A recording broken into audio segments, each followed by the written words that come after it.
If you have flown in the past year or so, or you have likely experienced the delays and cancellations seen across the country, in part because of staffing shortages in the airline industry. Thanks everyone for joining us for 12 News at 6. I'm Kadiba Devine. And I'm Joe Dana. At the start of the pandemic, when nearly all air traffic was cut, many pilots took early retirement. And airlines did not expect passengers to come surging back so quickly. Further complicating matters, pilots are required to retire when they're 65, regardless of their physical health. And now Team 12's Colleen Sikora shows us how one flight school in the Valley is now working to train pilots up. But it's going to take time before those in training are flying you to your next destination. Prop clear.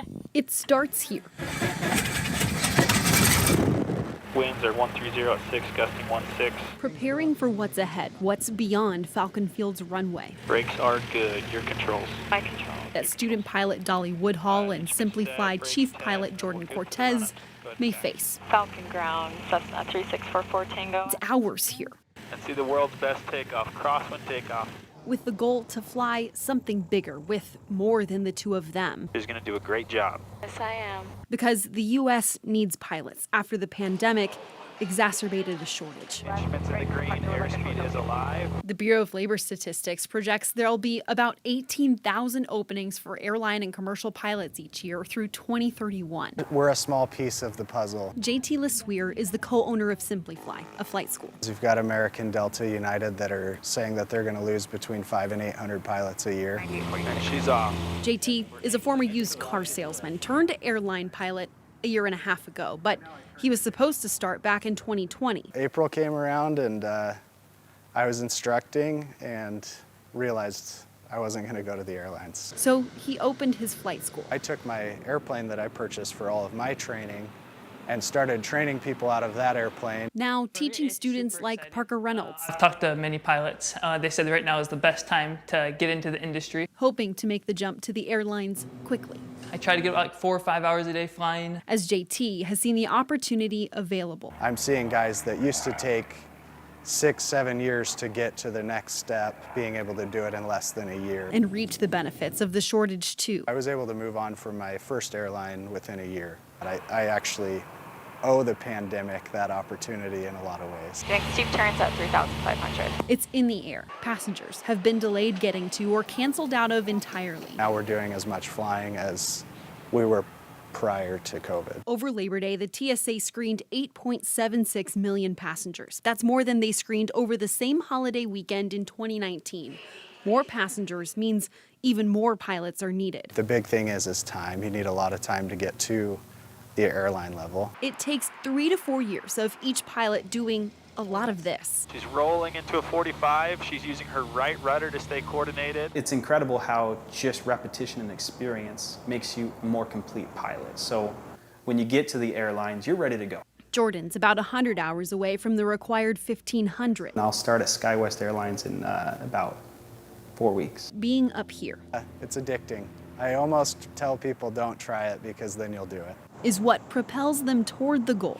22 left, clear to land, 44 Tango. It's been really challenging, but also has pushed me in ways I never thought. The end of staffing-related delays is likely a ways off, but there's room. It looks really good. Speed looks great. Opportunity. Our power is out, and we're just going to gently settle this plane with its nose down.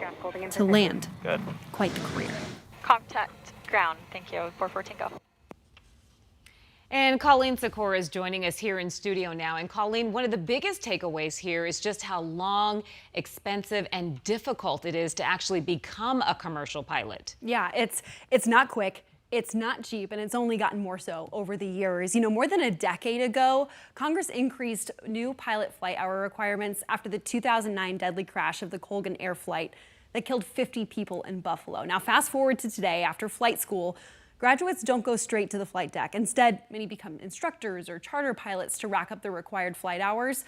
And then we get to the cost. According to United Airlines, pilots typically pay between $100,000 to $200,000 throughout the process. I mean, it gets expensive, you know, and it's one of the reasons that Parker, who we introduced to you in the story, he actually quit his job.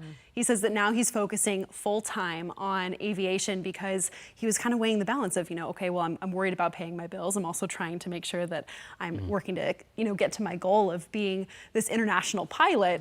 I can't do both, you know, and so he basically said, I'm going to just try and get there quicker and fly more. So some of these pilots may have loans to pay off, but maybe worth it, right? Yeah. The other question I have, how did we get that camera shot of the wing on the plane? And which photographer do we have that is brave enough and has strong enough rope?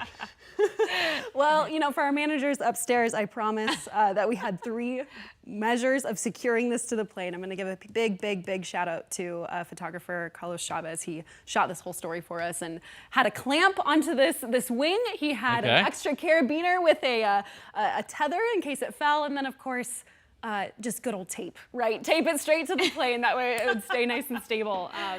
But I mean, really incredible to be able to see what they're able to do. And Carlos was the total mastermind behind that. So Very big cool. props to him. Yeah, he's got all the gadgets. All right, thanks a lot, Colleen.